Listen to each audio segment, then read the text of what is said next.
Welcome to the podcast. Súbele volumen. Conversation with the people who were with me in the world TV. Carlos tonight. Historias de un reportero. Carlos tonight. Dale que viene lo bueno.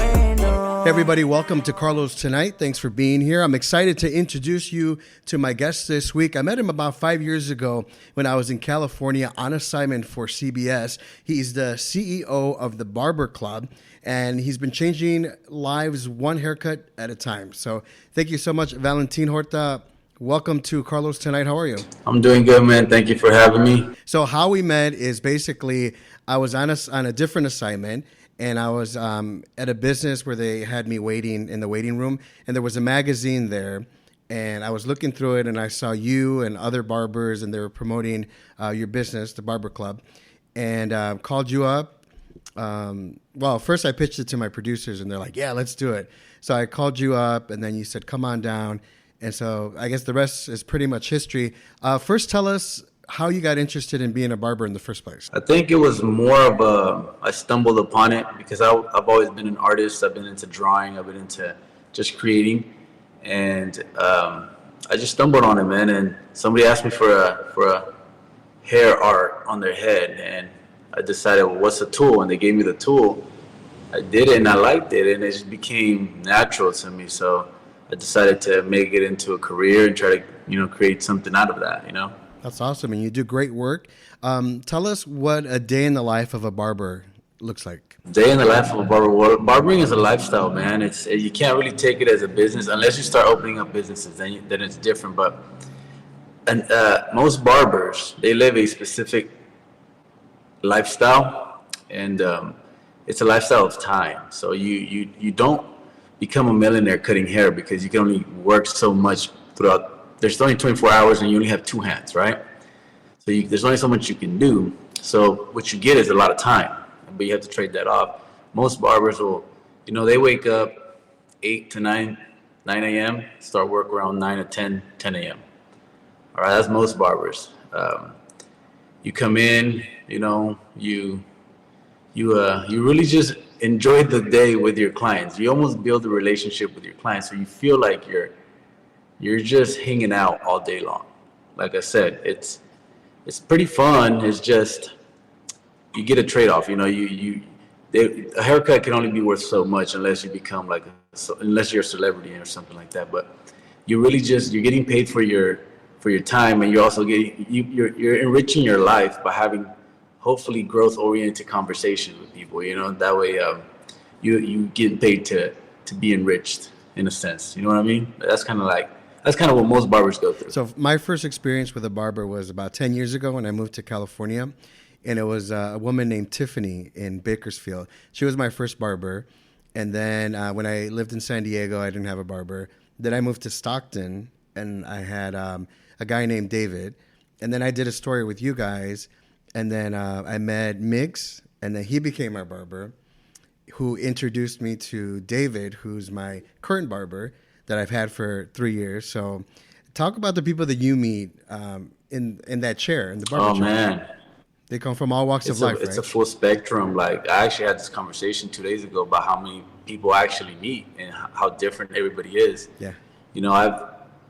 I've met, as a barber, you're going to get people from all over. You get the guys, Saturday we had a guy that was probably mentally ill or maybe had some drug problems probably living on the street, it looked like.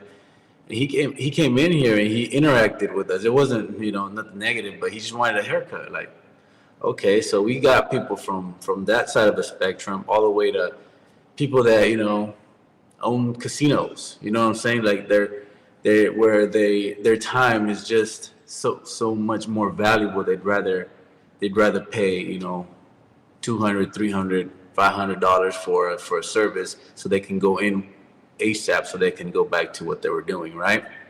Like, the spectrum is all the way through, man. So any given day, you're having a conversation with a millionaire, or you're having a conversation with somebody that's living on the street, And if you're a barber that's growth oriented, obviously you're going to ask questions that are growth oriented, and it's very interesting to see the full spectrum. And I almost feel like it's the full spectrum of society. Like, this is what society actually looks like, you know? And it's very interesting. Like I said, man, it's enriching. I think for me, it's enriching.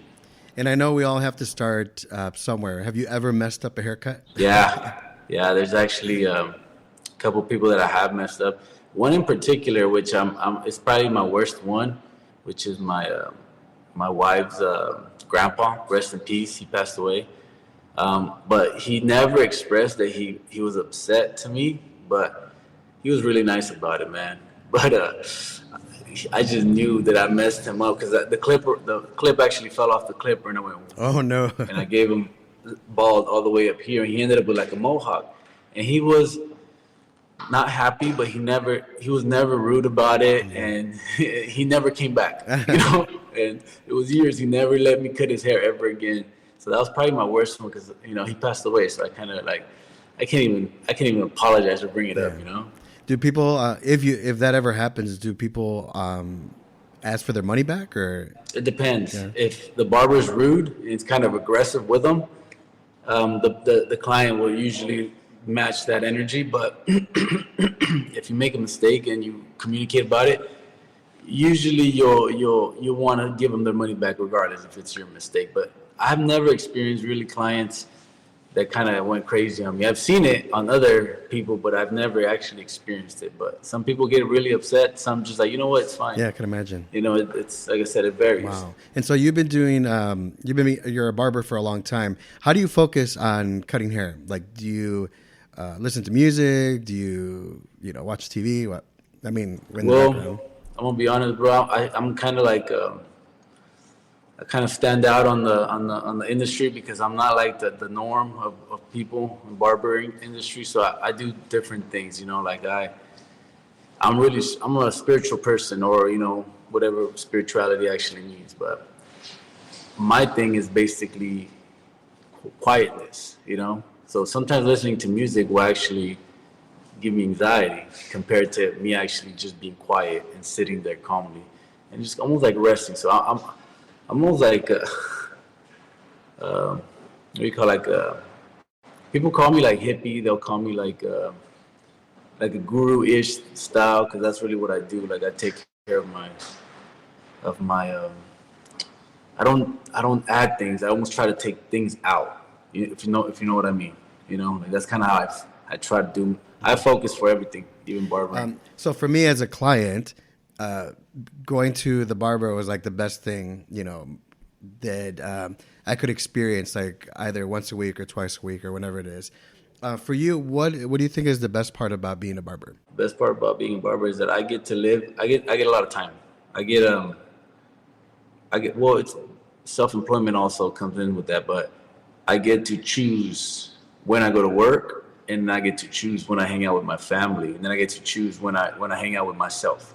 You know what I mean? Yeah. Like, that's really the best part about barbering. And then you also meet very interesting people. Like I've been saying the whole time. Like, you learn. I've learned so many things from my clients, man. It's almost like I can almost charge people for the things I've learned.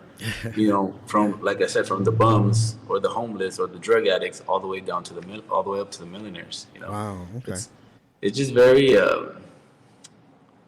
It's a very raw way to see society in reality, you know? Yeah. Sounds like it's rewarding. It's very rewarding. To me, it is, you know, yeah. But like I said, not everybody's like me. Yeah. In the world of TV, Carlos tonight, historias de un reportero. Carlos tonight, dale que viene lo bueno.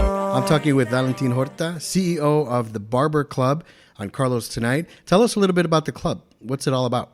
The Barber Club is a brand, something that me and my wife, we came up with. We wanted to create something that's positive, that can impact people in a positive way, because I tend to be optimistic about things, and I wanted to create a vehicle and use my skill, which I already kind of stumbled on, which was cutting hair and artistic things like that.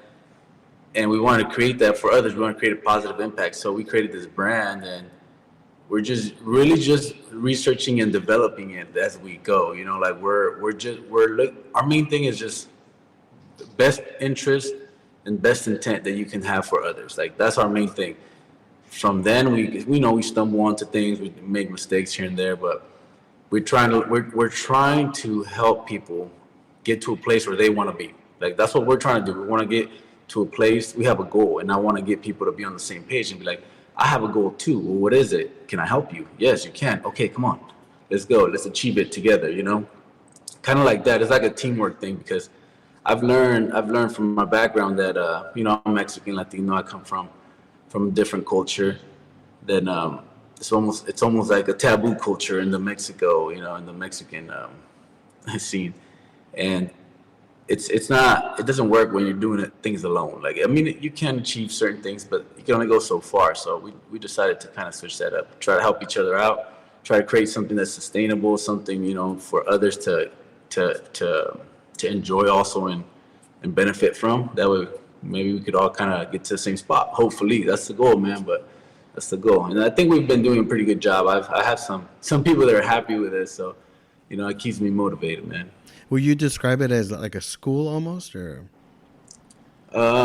Yeah. I would technically it's a school. It's an apprenticeship program, but I use that as a way to draw people in so that I can actually mentor them and coach them to create those type of goal setting, you know, habits and ambition for their own goals. Like that's what we use it. It's a school. And I try to mentor people through that, you know. And you have more than one location, right? What was that? You have more than one location, right? Yeah, so we've opened 3 locations. Our newest one is in Merced. We just had our grand opening like 2 days ago. So wow. So that's our thing. We are trying to expand. We want to keep expanding. Obviously, you know, that's the goal because, you know, if people are happy with our product and they want more, then you know we should definitely go give them some more. You know, like that's how I think about that. Who's right for the club? Like, is it people who just graduated from high school who want to be barbers? People who want a second job or a different type of career? I think someone that needs a career change, someone that, and this is what we've had an experience, right? We've actually experienced this multiple times personally, where people have this job that they hate. You know, and it gives them good money, and I'm watching their paychecks because I ask them like, how much do you get paid? And they say, well, this much. I'm like, dude, that's good. Like, what do you mean? I was like, you know, as a barber, this is what you're gonna get paid, right? They're like, yeah, but at least I'm gonna enjoy my life, and I'm not gonna be almost depressed. You know, I'm sure they use other words, but I take it as they're not happy with where they're at, even though they have what I thought what they were looking for, which was the income. But it's somebody that wants to change their career, wants to add time to their life, likes to interact with people. You know, obviously you're going to interact with people all day long. And a lot of young, we have it's a very like polar opposite group of people. We have the young guys that are straight out of high school. They want a job. They want to build a career. We don't have nobody in between. And then we have like the older guys that they want a career change. They already had a job and they hated their job, so they want to change it up now. So those are really the two spectrums that we've actually seen patterns in. Nobody really in the middle, from like 20s to 25. Most people are just busy like finding passion, and then once they figure out what they want, then they kind of jump on this career, or they want to do it real early. So you know, those are the two types of people that we've actually like seen gravitate towards this type of program. That's great. What are some of the things that the girls and guys learn from being part of your club there?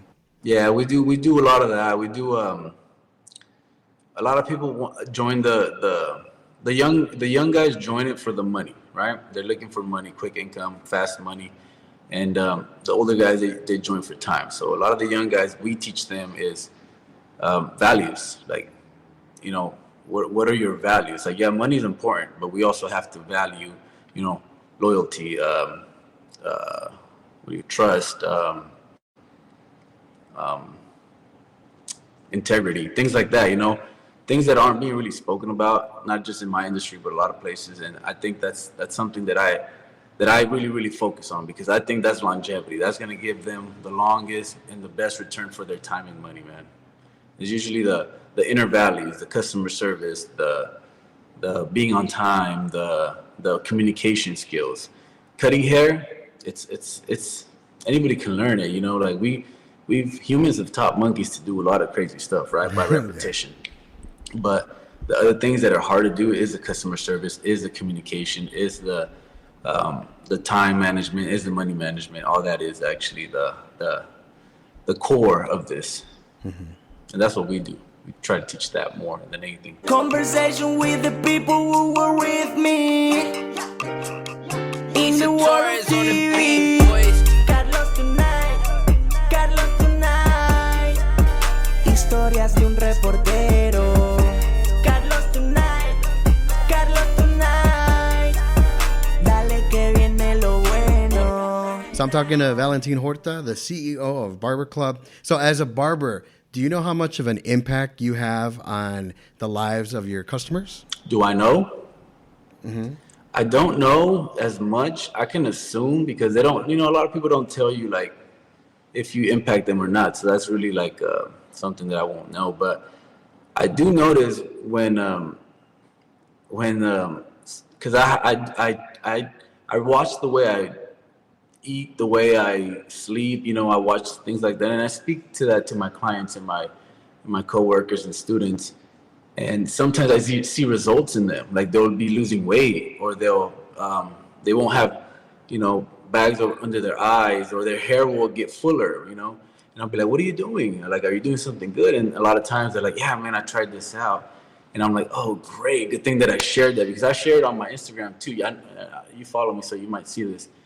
That I'll post things that are almost non-barber related. So,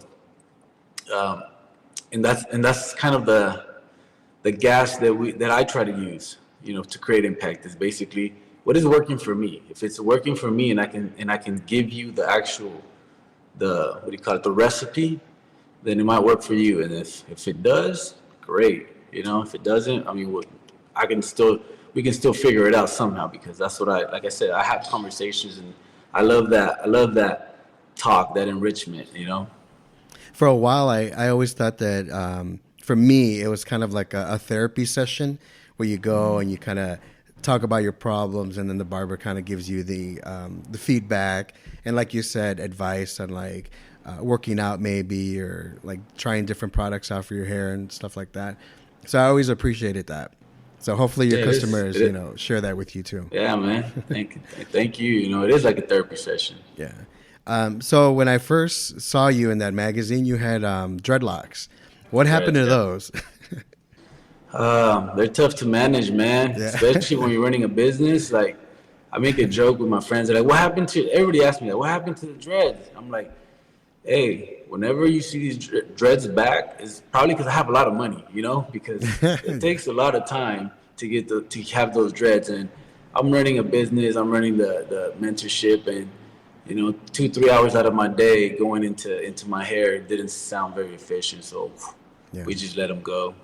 So as a barber, who cuts your hair? You don't do it yourself, do you?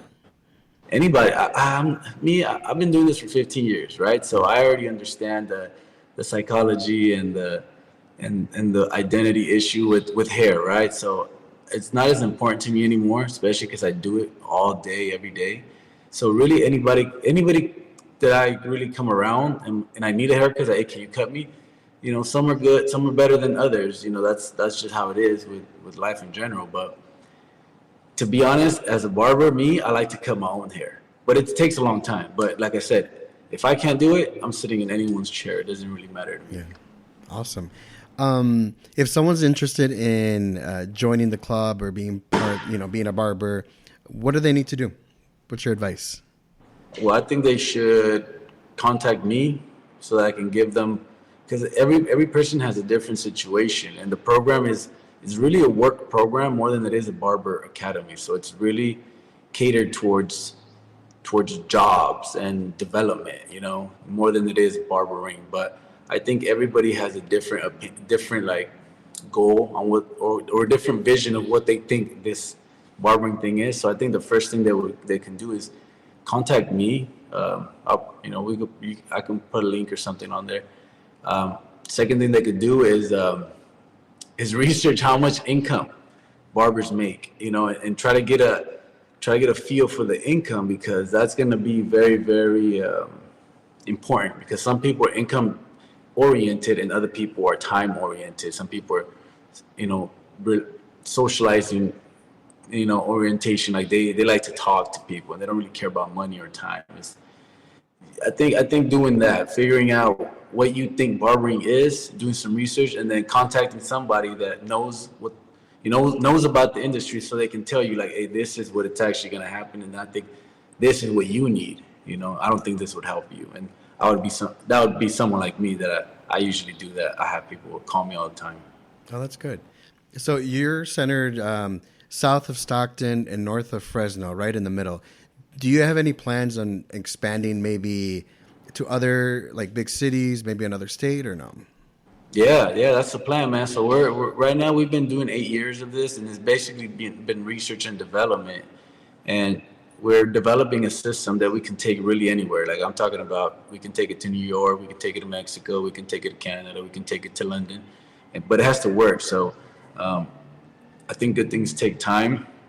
We're almost done. We're almost done with a good system, but the goal is to expand down towards the Bay, go down towards Modesto, to the Bay, to LA, try to take a big chunk of Cali, and then jump into like a bigger city in a different state, like Seattle, maybe Chicago, maybe Miami, New York, things like that. That's Dallas, great. Houston.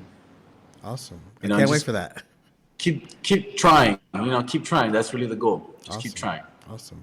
What do you think about the barbers that are part of your program that kind of moved on, and maybe they opened up their own shops or they're succeeding somewhere else? What do you think about that, and knowing that you had a little part of that? Well, actually, I like it because, you know, it's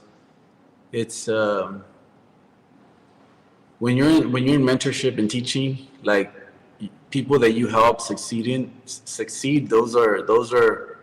that's how you get paid in mentorship and education. You know, when people that you've helped actually do good, that's when you're like, yes. And that actually brings value towards me, which can raise my value. So that can help me as well. So it's, I like it. You know, it's like, yes, you know.